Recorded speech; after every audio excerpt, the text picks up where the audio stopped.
90 বছর বয়সী আনসার কাকা।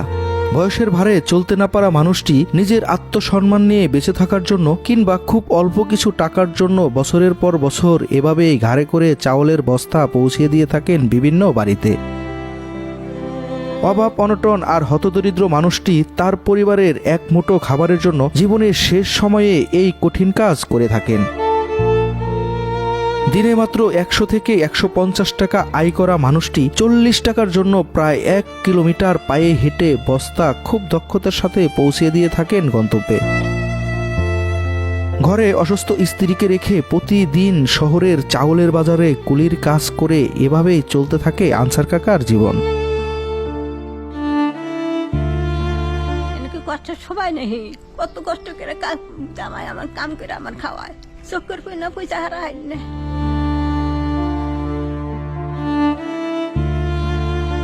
কত কই তোমার কাম করার সময় না, কয়েক তোমাকে খাওয়াম কি কষ্ট করি বাবা রে। আমার হলো কষ্ট না করলে তো আমি আমি খামোটা কি। এরকম অসহায় মানুষগুলা আমরা দেখতে পাই, কিন্তু অনেক সময় আমরা এর পাশে দাঁড়াই না। বোঝাটা না আমার খুবই কষ্ট হয়।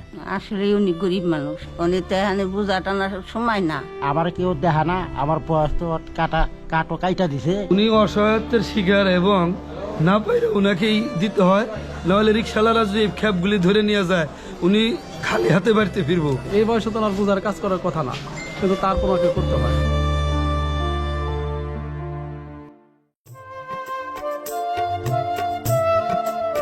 শীতের সকালে ঢাকা মানিকগঞ্জ সিঙ্গার হাইওয়ে দিয়ে আমি রওনা দিয়েছি মানিকগঞ্জ সদর উপজেলার বড়সরন্ডি আনসার কাকার বাড়ির উদ্দেশ্যে। চলতে চলতে বড় পিচডালা রাস্তা থেকে সরু পাকা রাস্তায় প্রবেশ করলাম। দিগন্ত থেকে ভেসে আসা হিমেল বাতাস আর চারপাশের সবুজ প্রকৃতির মাঝ দিয়ে ছুটে চলেছি আমরা। সরু পাকা রাস্তা থেকে আবার ধুলামাখা রাস্তায় চলে আসলাম। একটু সামনে পৌঁছাতেই খালের পাশ দিয়ে বয়ে চলা খুব ছোট রাস্তা দিয়ে অবশেষে চলে আসলাম আনসার কাকার বাড়িতে। বন্ধুরা, আমরা অবশেষে সেই আনসার কাকার বাসায় চলে এসেছি। এই যে আনসার কাকা। কাকা আসসালামু আলাইকুম। ওয়ালাইকুম সালাম। ভালো আছেন? হ্যাঁ আল্লাহ রাখা। আনসার কাকার বাসায় পৌঁছানোর সাথে সাথেই ব্যস্ত হয়ে পড়লেন আমাদের আপ্যায়নের জন্য। হতদরিদ্র মানুষটির কিছু না থাকলেও তার এই আন্তরিকতায় মন ভরে গেল। কারে করে বোঝাটা নিয়ে আমি হলো মানে আমার ছেলে টেলে নাই, এখন আমার হলো মেয়া, আমার 3 মেয়া তো বিয়া হইয়া নাই। তাহলে পরে তাগো তো ভবিষ্যৎ আছে, ওই একটু কাজ করি দিন। আবার এর ঘরে বয়ে থাকলেও তোরে যাম একটু করি ওই টুকটাক করে। এনে মেয়াগো ভবিষ্যৎ আছে, বিয়া নাই কে নিয়ে গেলো আমি একটু করি আর কি কাজ। মরে গেলে তো আল্লাহ নিলে তো আর কিছু করার নাই, কিছু করা আছে। আর আমার হাত দিয়ে ধরে যদি উঠিয়ে দেয় সেইটা হইলাম নি তাছা নিয়ে দেয়, আমি উঠিয়া পারবো না তো একলা। নিজের একটা খরচ আছে না, এই নিজে একটু যায় আর কি। তাছাড়া তো এর বাড়তে তাহলে বয়ে পড়লে ওর তো ওত রয়ে যায়। কাজে আমার 10 জনও ভালোবাসে, তাহলে উনি যে ভিক্ষা করে না, উনি ধন্যবাদ দেয়। আমি তো ভিক্ষা করি না, আমি পরিশ্রম করে খাই, কষ্ট করি বাবা রে। আমার হলো কষ্ট না করলে তো আমি এলো ই করা পারতেছি না, আমি খামোটা কি বুঝছেন না। কাজে আমি হলো ভিক্ষা ট্যাগ করি না, মানে যাই কো আমি যা পারি 2 পয়সায় 4 পয়সায় ওইটাই আমি আল্লাহ চালাইব আর কি। তো বোঝাটা না আমার খুবই কষ্ট হয়, খুবই কষ্ট হয়। এখানে কথা হলো যে না পেরে এখানে করতে আছে আর কি বুঝছেন। এই নিয়ে গেলো আর কি করি আর কি। আমি কোনো জায়গায় ভিক্ষা টিকা করুম না, আল্লাহ এখানে আমার বাসাই আর যাই করি। এনেকে কষ্ট সবাই নেই, কত কষ্ট করে কাজ জামাই আমার কাম করে আমার খাওয়ায়, চক্কর কই না পয়সা হারা হয় না।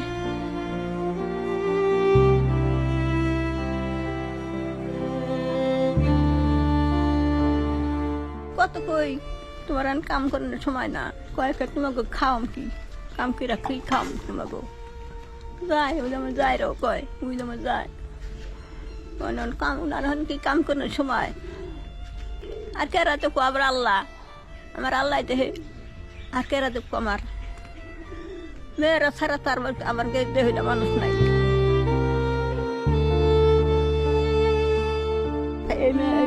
গোটা দালে মেয়ের বিয়া দেওয়া পারতাছি না, আমার না চলবে গোটা 3 মেয়ের গোটা। হঠাৎ যদি মইরা নাই আমার উপায় কি? কে দেখবে তখন আমাকে আপনাকে? দেখে না তো মানুষ নাই, ছেলে নাই, কিছু নাই, খালি মেয়া দেয় যে ইটার মধ্যে একটা কাপড় চোপড় দেয়, মানে ইটার মধ্যে একটা কাপড় দেয়, উনার একটা লঙ্গি দেয়, আর কি দেবো? তাছাড়া আবার টাকা পয়সা চাল মেল দেয় না, এই যে গাড়ি করে দেয়, এই যে গাড়ি করে দেয়, মাথায় পারে না, মাথায় দেয়, সেই মাথায় কোনো নামই আগে তুমি গাড়ি নয়, কত মাসে দেয়, আবার কত কি এই যে দেখলাম কি কষ্ট গাড়ি করে নিতেছে, বুঝলাম তো আমার কথা কয়, আমার দুঃখ লাগে দেখছি। আসলে উনি গরিব মানুষ, উনি তো এখানে বোঝা টানার সময় না, তারপরে উনি টানে, চকের তো জমের কিছুই নাই, এনে যে মেয়ে গো বাদ কাপড় দিব কেরা, সেই জন্য এই যে উনি এই কাজটা করতেছে। মেয়ে লাগে না, বাইরের মানুষের বাজারের মানুষ কয় যে ওনার দেহে ওরে খবরতি সবাই মনে করে, কষ্ট লাগে তাকে।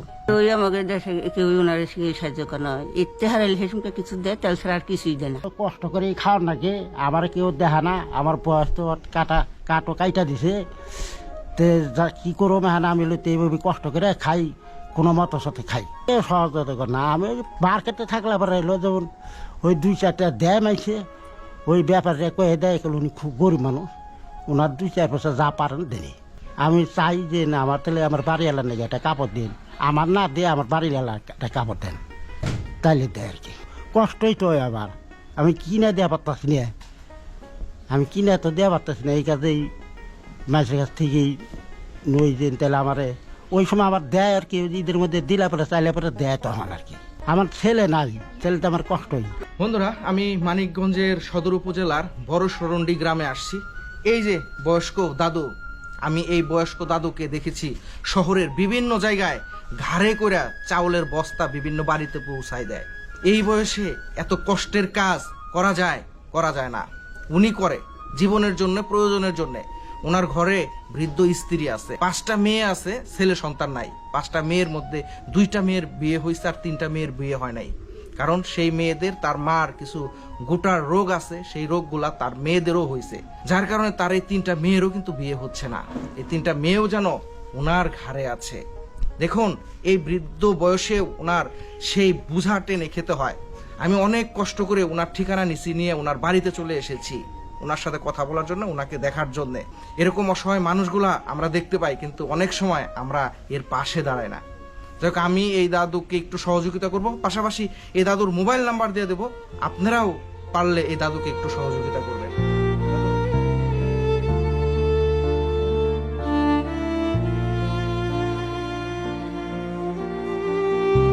এই দাদু বয়স হয়ে গেছে, মোবাইল চালাইতে পারে না, ওনার মেয়ের কাছে একটা মোবাইল থাকে। এই নাম্বারটা আমি দিয়ে দিচ্ছি, 01711403034। এই নাম্বারে যোগাযোগ করলে অবশ্যই দাদুর সাথে কথাও বলতে পারবেন, দাদুকে সহযোগিতাও করতে পারবেন। প্রতিদিনের মতো আজকেও যেতে হবে কর্মের খোঁজে শহরে। তাই তো খুব তাড়াহুড়া করে ভালো কিছু না থাকলেও শুধু পান্তা ভাত কাঁচামরিচ দিয়ে খুব তৃপ্তি নিয়ে খাচ্ছে আনসার কাকা।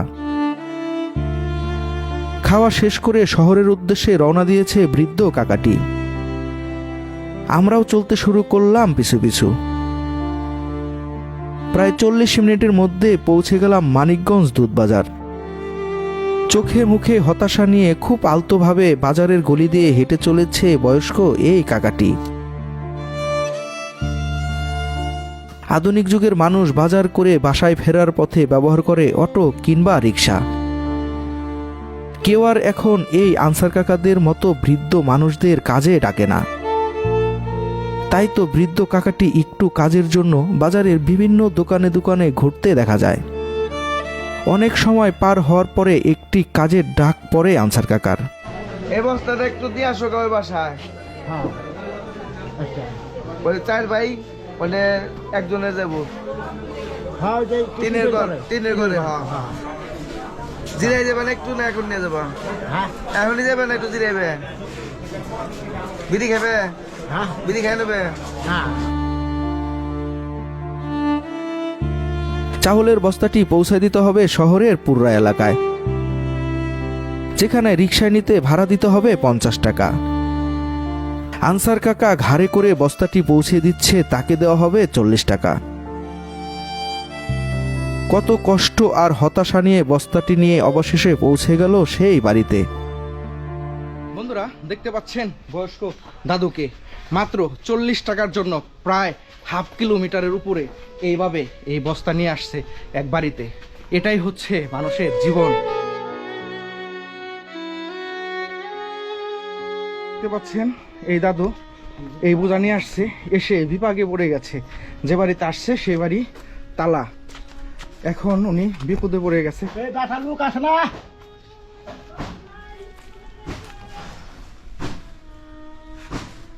আমি নে এই যে এই বাসায় দিয়ে নি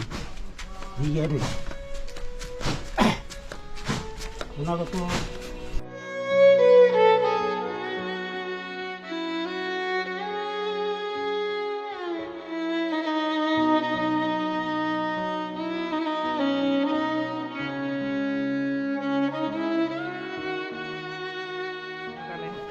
ওনার সমস্যা হলো ওনার 5টা মেয়ে, মানে উনি খুবই অসহায়। তো আমরা এখানে সবাই মিলে তারে মনে করেন যে দু একটা বোঝা টোজা দিই। উনি অসহায়ত্বের শিকার এবং না পাইলে ওনাকেই দিতে হয়, নাহলে রিক্সাওয়ালারা যে খ্যাপগুলি ধরে নিয়ে যায় উনি খালি হাতে বাড়িতে ফিরবো মন খারাপ করে। ভাড়া এখান থেকে যদি কেউ রিক্সায় তুলে দেয় 5 টাকা দেয়, কোনো বাসায় গেলে 20 টাকা 30 টাকা, সর্বোচ্চ 50 টাকা, মানে সেগুলো দূরে। যেমন মনে করেন যে ওই পুরা বা ওই শিববাড়ি বা ওই গঙ্গাধর প্রতি কলেজের ওদিক দিয়ে গেলে 40-50 টাকা দেয়। তারপরে ওই যে 5 তালা 6 তালা উঠতে হয়, ওনার কষ্ট হয়। উনি আসলেই গরিব মানুষ, ছেলে নাই, মেয়ে হইলে বেশ 4-5টা। এখন উনি বৈশা থাকলে তো আর চলে না, আর উনি যে কাম করে খায় নড়াচড়া না গেলে উনি আরো পঙ্গু হয়ে যাবে। এইখান থেকে শিববাড়ি যদি 50 টাকা দেয়, রিক্সা ভাড়াই তো আছে 50 টাকা, উনি ভাড়া করে নেয়, ওনার ভাড়াও 50 টাকা। হ্যাঁ, ওনার ভাড়া 50 টাকা। এটা কি আসলে ওনার জন্য আসলে খুবই কষ্টকর? হ্যাঁ, অবশ্যই কষ্টকর, কিন্তু উপায় নেই তো। ওনার তো মনে করেন 5টা মেয়ে, ওনার যে একজন হাল ধরবে ওইরকম লোক তো তার নাই।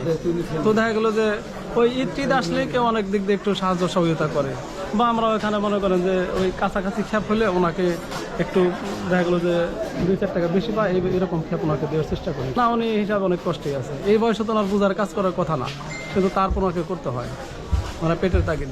কাজে দয়া করে ওনাকেই দেওয়াটাই শ্রেয় দেয় অনেক। আমি কোনোদিন চা খাইলে ওনারা নিয়ে খাই, প্রতিদিনই খাই ওনারটা আমারটা, উনি খাইয়ে নিয়ে আমারটা নিয়ে আসে। বাস্তবে কি উনি গরিব মানুষ? আসলে গরিব মানুষ।